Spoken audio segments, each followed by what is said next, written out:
Adam Sandler slouched into the recording booth of the Comedy Hour podcast studio in downtown Los Angeles, pulling his signature basketball shorts a little higher. At 56, he still dressed like he was heading to a pickup game, much to the amusement of his longtime friend Jennifer Aniston, who had teased him about it for over 30 years.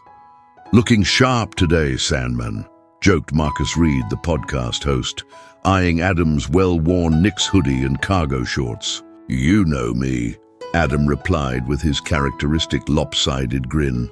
"Jackie tried to get me in jeans today. Almost happened." The studio was intimate. Just 3 microphones, soft lighting, and a table littered with water bottles and coffee cups. Adam had agreed to the podcast as part of the promotional circuit for his latest film, a dramatic departure from his usual comedic roles.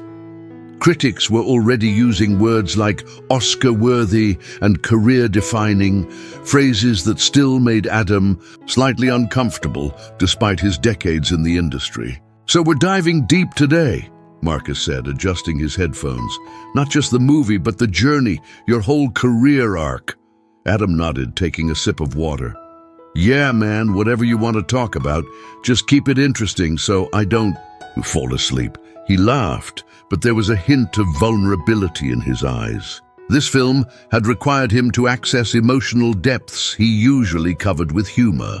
The conversation flowed smoothly as they discussed Adam's early days at SNL, his transition to film, and the creation of his production company.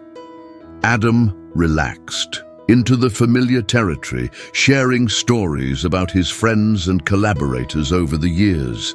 "You've worked with some amazing people," Marcus noted, scrolling through his notes. "Speaking of which, I've got a surprise for you today." Adam raised an eyebrow. "Oh yeah? What kind of surprise?" "Last surprise interview I got, they brought out a guy I accidentally hit with a golf ball in '98. "Better than that," Marcus grinned. "We reached out to some people who know you well, asked them to send in messages about working with you. We've got one queued up to play." Adam settled back in his chair, a mixture of curiosity and apprehension crossing his face. He was never entirely comfortable with praise, preferring to deflect with humor. "All right, who'd you get? Rob Schneider singing my praises again? David Spade roasting me?" Marcus smiled enigmatically as he pressed a button on his console. "Just listen." The studio filled with the familiar warm voice of Jennifer Aniston, Adam's friend of over 30 years and frequent co-star. Adam's posture changed immediately, his attention focused on the speakers, as if Jen herself had just walked into the room. "Hey, Sandman," her voice began, using the nickname reserved for those closest to him. "I heard they were having you on to talk about your new film. I'm so proud of you for taking this role. I've always known you had this performance in you." Adam's expression softened, his usually animated face becoming still as he listened to the voice of one of his oldest friends in Hollywood. Jennifer's voice filled the studio, warm and intimate, as if she were sitting across from Adam rather than being played through speakers. Adam leaned forward in his chair, his usual fidgeting completely stilled. "You know, I've been thinking about that morning at Jerry's Deli in 1990. Jennifer's recorded message continued. "You in those ridiculous shorts, me apparently crunching my pickle too loudly. Who would have thought that 35 years later we'd still be in each other's lives? That we'd have made movies together, celebrated each other's triumphs, been there for the hard times?" Adam smiled at the memory, nodding slightly. Marcus watched him with interest, noting the rare moment of quiet reflection from the usually energetic comedian. "I want to tell a story I've never shared publicly," Jennifer's voice continued. "Remember when I was going through my divorce, and the paparazzi wouldn't leave me alone? You called me every single day for months. Not to ask how I was, because you knew I'd just say fine, but to tell me the most ridiculous jokes. Some days, those terrible jokes were the only thing that made me laugh." Adam swallowed hard, his eyes fixed on the middle distance. This was Clearly a memory he hadn't expected her to share. But here's what people don't understand about you, Adam. Behind all the goofiness and the terrible wardrobe choices, seriously, those basketball shorts should be burned. You're one of the most loyal, generous people I've ever known. You've created a family out of friends in an industry where that's rare. You've given opportunities to so many people. You've never changed, never let success turn you into someone different. Adam rubbed his palm across his knee, a nervous gesture he'd had since childhood. And this new role, I knew from the minute I read the script that you were going to break people's hearts with this performance. Because underneath all the comedy, that depth was always there. All these years I've watched you make people laugh, but I've also seen the other side, how deeply you feel things, how much you care. Jennifer's voice softened, becoming more personal. Remember what you said to me when I was terrified to do the morning show? You told me, Aniston, stop being an idiot. You've always had this in you. Well, I'm returning those words to you now. You've always had this performance in you, and I'm so proud to see you finally letting the world see what those of us who love you have always known was there. Adam's eyes had become noticeably moist, his breathing carefully controlled as he fought to maintain his composure in the studio. I love you, Sandman. You're family to me. Always have been, always will be. Now go knock 'em dead with this movie, but please, for the love of God, wear actual pants to the premiere. The message ended and silence filled the studio. Marcus respectfully waited, giving Adam a moment to collect himself. You okay there? Marcus finally asked gently. Adam nodded, uncharacteristically quiet. When he finally spoke, his voice was rough with emotion. Sorry, man, didn't expect that. He cleared his throat. 35 years, me and Aniston. She's the best. You two have an amazing friendship, Marcus prompted, sensing there was more Adam might share if given the space. Adam ran a hand across his face, wiping away the moisture that had gathered in his eyes. Yeah, she's family, you know. In this business, that's everything. The podcast continued, but Adam's demeanor had shifted. The usual rapid-fire jokes and animated gestures were muted, replaced by a more reflective, open version of himself. Marcus, recognizing the rare opportunity, gently steered the conversation toward Adam's evolution as an actor and the relationships that had sustained him throughout his career. That message from Jennifer seemed to really hit home, Marcus observed, as they returned from a commercial break. You two have such a long history. Adam nodded, adjusting his hoodie. Yeah, it's wild, man. In this business, people come and go. You work together intensely for a few months and then maybe never see each other again. But Jen, she's been a constant. Was there a moment when you realized this wasn't just a Hollywood friendship, but something deeper? Adam was quiet for a moment, collecting his thoughts.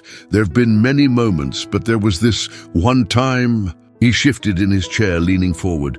It was after my dad passed away. I was doing a movie, one of the silly ones, you know?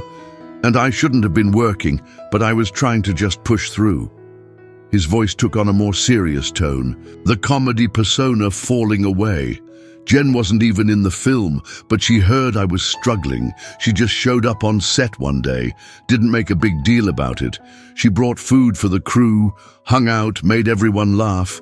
And then at the end of the day, she just sat with me in my trailer while I finally broke down. Adam cleared his throat. She didn't say anything profound. She just sat there, and then she said, "Your dad would have been proud of you today." Simple as that. Marcus nodded, recognizing the weight of the memory. It's the consistency, you know? Adam continued, Hollywood is full of people who are there for the good times, premiere parties, award shows, but Jen shows up for everything. The good, the bad, the average Tuesday, when nothing special is happening. And you've been there for her too, Marcus suggested. I try, Adam said simply. When she's going through stuff, I do what I can. Make her laugh, bring her those terrible green shakes she's always trying to get me to drink. He chuckled. Our families are close. My kids adore her. My wife and her are always plotting ways to get me to eat healthier. In your new film, you play a character who has to confront his fears of vulnerability. Was that challenging for you personally? Adam considered the question. Yeah, definitely. I don't naturally go to those places. In my comedy, even. When there's heart to it, there's always a joke to break the tension. But this role, there was nowhere to hide. Did your friendship with Jennifer inform how you approached those scenes? In ways I probably didn't even realize at the time, Adam admitted. When you have friends who've seen you at your worst and still stick around, it makes it easier to be vulnerable in your work. You know what real connection feels like, so you can bring that to a character. As they continued talking, Adam occasionally glanced at the speakers where Jennifer's voice had played earlier, as if the physical reminder of her words was still present in the room, guiding the conversation toward unexpected emotional territory. After the podcast ended, Adam lingered in the studio lobby, scrolling through his phone.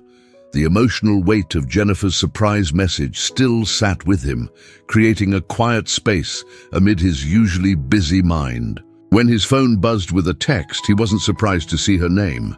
So, did they play it? The message read. Adam smiled, typing back, "Yeah, thanks for making me cry on a podcast, Aniston. Real manly." Her response came quickly. "Only real. Cries, Sandler. Call me when you're done there." Adam dialed her number as he walked out to the parking lot, squinting in the bright Los Angeles sunshine. "There he is," Jennifer answered, her voice carrying the smile he could picture perfectly. "Did I embarrass you too much?" "Completely humiliated me," Adam replied, the joking tone unable to mask his genuine emotion. "Marcus probably thought I was having some kind of breakdown." "Good. Your public image could use a little softening," she teased. "So, was it too much? I wasn't sure if I should have mentioned the divorce stuff." Adam leaned against his car. "No, it was perfect, Jen, really. I just wasn't expecting it. You know how I get with the sincere stuff." "I do," she said softly. "That's why I recorded it instead of saying it to your face. You would have been making fart noises halfway through." Adam laughed, knowing she was right. "Probably would have." A comfortable silence settled between them, the kind only possible in friendships that span decades. "The reviews for the film are really something, Adam," Jennifer finally said. "I always knew you had this performance in you." "Yeah, well," he shuffled his feet, still uncomfortable with praise. "We'll see if anyone actually goes to see a movie where I don't get hit in the groin at least once." "They will," she said with confidence. "And even if they don't, it doesn't matter. You made something special. You should be proud." Adam glanced at his watch.